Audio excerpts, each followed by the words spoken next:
Right, hello, we're back. Now, well, I have no idea, first of all, what episode this is. That's the first thing, it'll be whatever it is. Secondly, you may or may not have noticed I haven't posted in a few weeks. It has been some holidays, basically. So I've been closed and drinking and eating far too much. That's another story. It is, what day? Tuesday.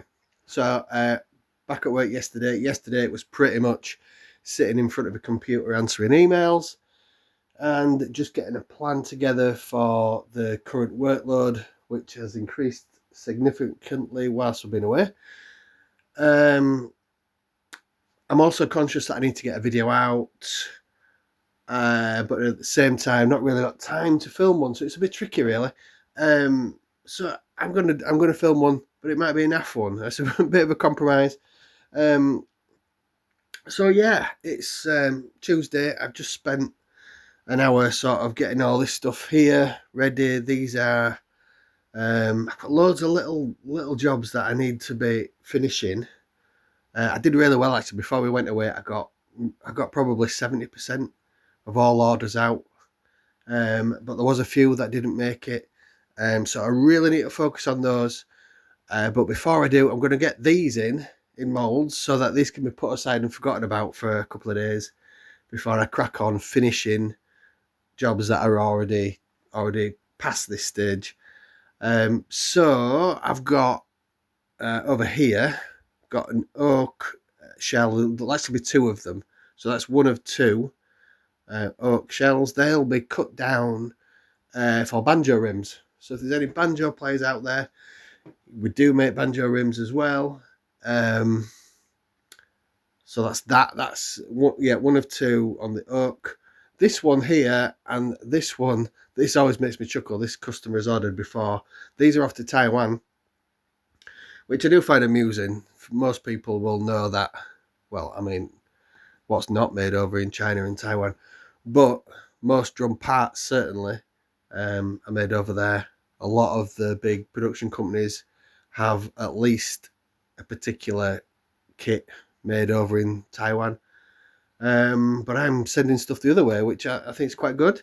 So this chap needs undersized shells. So I did it before when he ordered last time, and I got away with just putting one extra piece in the mould to start with to reduce the diameter, and it was the perfect to the mill what he'd asked for. Now I haven't checked these yet, and I've not put anything in to reduce that, so I need to do that sort of first before I can make these so that they're the right size. So yeah, I'll need to do that. Hopefully I'll get lucky and I just need to add one other piece again. This one over here, you can just see my hand, that's a birch shell. The ready ply shell pack that was happening on about in one of the previous videos, it might have been the last one or the one before that, that is sold. And as I said, on that offer, when you're buying a multi-pack of shells, they include a free snare drum. So I've got to make that before I can then finish the rest of his order. He's added a stain, which is good for the films. Films, who do I think I am? Good for the YouTube. It's good for the YouTube. I'll be able to show the staining process. It's a stain colour that I've never done before as well. It's a grey stain. So yeah, I'm not sure on that one. I will reserve judgment till it's on. I'll put it on some scrap ply first. But it's picked the particular grey.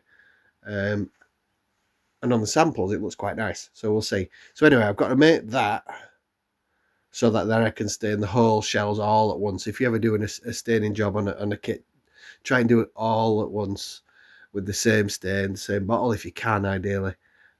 Just to keep everything as close to being exactly the same as possible. Temperature, drying times, the amount of coats, etc. If you do one day and then you try to catch up, you might get in front on one of them in terms of how many coats you've put on, and it's easy to undercoat one of them and things like that. So if you can, try and do everything at the once.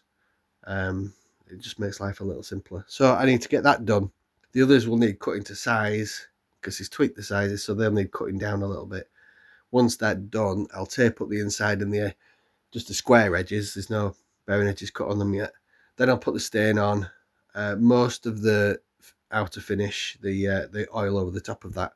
Then I'll cut the edges before just finishing off with the final coat or two of oil when I can do the insides as well. So yeah, this bit here, this is today. I'll film some of it. I really don't have time to be messing too much with moving cameras around and doing little whatevers.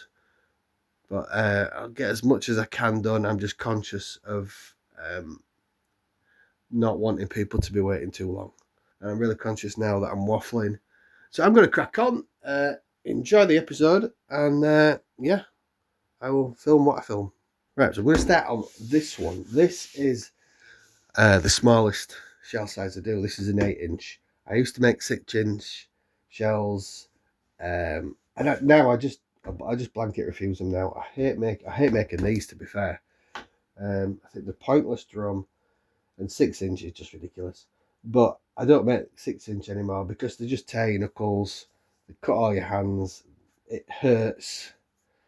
It hurts to make them. You know, I've got like pains in my fingers anyway from doing all this. And when you're doing really, really tight diameters, you're wrestling with the material and it hurts, it shreds your hands, you're getting your arms all shredded from being in the molds and stuff. It's just not pleasant. And for what you make on a single drum, it's just not worth it. So I just say no now. So I don't do 6-inch drums. And I'll do 8-inch reluctantly, let's say. There we go. So this is currently, it's just got the mold itself. This is obviously you can see this is a different type of mold to the ones I use now. As I've said many times before, I've moved over to a much lighter mold simply for my back. As I get older, yeah, it is a thing. So these are much heavier because that's all, you know, it's solid wood. But because it's only an 8-inch, it was doable. So I didn't bother remake a lighter version of this. So I've kept this one. These ones we had done on a CNC. I just sent them the drawings. I used to be a civil engineering back in the old days. So I can use CAD and whatnot. So I just drew this up. These holes are in it. I didn't use them all. Oh, and there's a stepped bit here if you ever do these yourself, for a couple of reasons. To ease alignment, so that you know, in theory, if you push these two together, it's going to lock in place. There was an issue that I didn't think about, in that the corners are going to be rounded on one side. They're not perfectly square because obviously your drill bit, or your outer bit, sorry, that's going in there is round. So these corners are going to be round, which means they didn't butt up perfectly. So I had to sort of file the corners, as you can see, just the little filing marks. But it did help in the alignment terms. Now the other thing that really helps with the alignment is I put holes in these, and these holes carry right the way through. So when I was gluing all these layers of the mold together, when you're initially building it in two halves that push together, these are all glued together. And obviously when you put any glue on, it's going to slip and slide and whatnot. So I put a dowel, just little dowel, halfway in, halfway out, on each layer. So you glue one, put a couple of dowels in various places, and that lined it up perfectly, and it held it obviously whilst it glued. So that is a good tip. I don't tend to use these now, as I've said millions of times, because the way it's done. But obviously this is manageable, but it is heavy. It is a lump of wood. Imagine what these are like when you're talking bass drum sizes. Yeah, so I don't use them. But as I was saying, I'm digressing again. It's currently got one piece of birch on the inside to make the diameter what it needs to be. But I've not used it in probably about a month. I've not made an 8-inch shell. So I'm just going to check what we're currently at, dimension wise. Adjust my glasses because I'm old and need to under my nose to read close.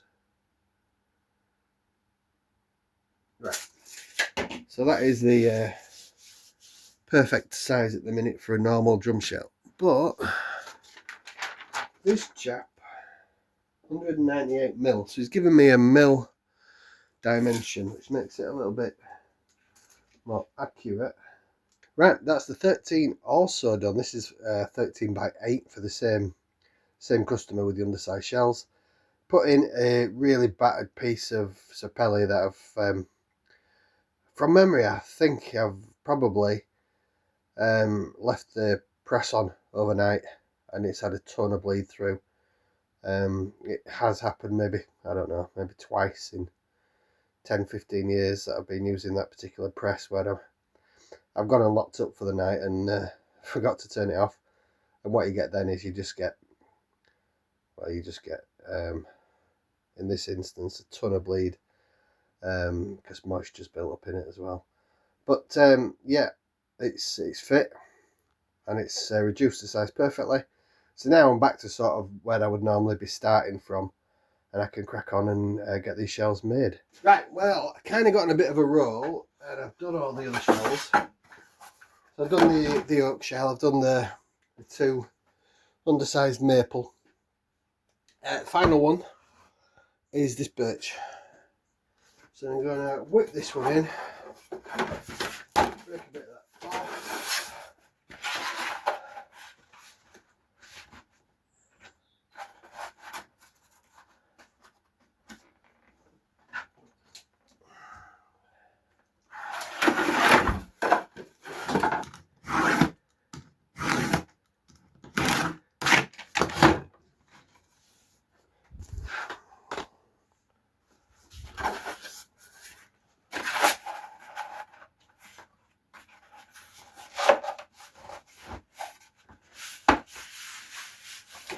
Perfecto. Flip it round to piece.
Right, there you have it, guys. That is those 4 shells made.